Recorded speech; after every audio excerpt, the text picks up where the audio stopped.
Magandang gabi, Pilipinas. Bayan inaprubahan na ni Pangulong Ferdinand R. Marcos Jr. ang batas na titiyak sa matibay na pundasyon ng mga bata. Sa ilalim ng Early Childhood Care and Development System Act, pangangalagaan ang lahat ng mahalagang aspeto sa paghubog sa kanilang paglaki. Kasama na rin dito ang malawakang pagtutulungan ng mga ahensya ng pamahalaan para maipatupad ito sa buong bansa. Yan ang ulat ni Kenneth Pasyente.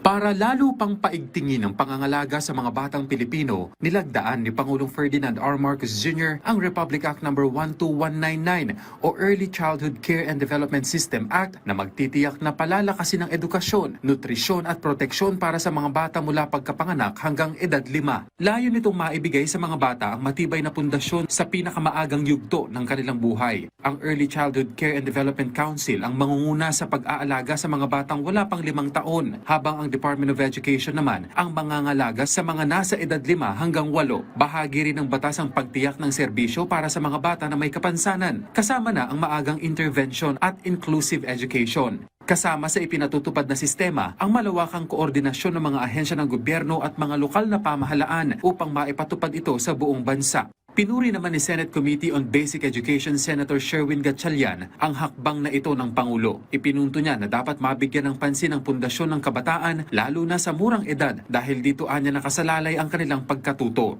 Ikinalugod din ng Second Congressional Commission on Education ng batas lalo't inilalagay nito sa tamang direksyon ang sistema ng edukasyon upang matugunan ang ugat ng hamon sa pagbasa at pagsulat sa pamamagitan ng pagtutok sa nutrisyon at edukasyon sa murang edad.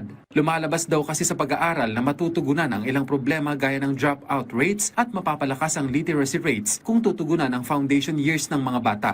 Nitong Abril, maaalalang sinaksihan ng Pangulo ang paglagda sa Joint Memorandum Circular para sa pagtatayo ng Child Development Centers. Nasa 300 CDCs ang target na maitayo, kung saan mabibigyan ng prioridad ang mga low-income barangay na wala pang CDC. Alinsunod sa mga alituntunin ng Joint Circular, dapat magsumite ang mga LGU ng kanilang budget request sa pamamagitan ng DBM Apps Portal, kung saan susuriin at irerekomenda ng DepEd ang mga kwalipikadong proyekto. These CDCs are venues for the implementation of early childhood care and development center programs and services, especially the early learning programs and family support program. Sa mga center na ito, maaaring makapaglaro, makapagbasa at makapag-aral ang ating mga kabataan. It can also be used as a resource center for developmentally appropriate learning materials and a laboratory for conducting research, data gathering, and innovations about early childhood.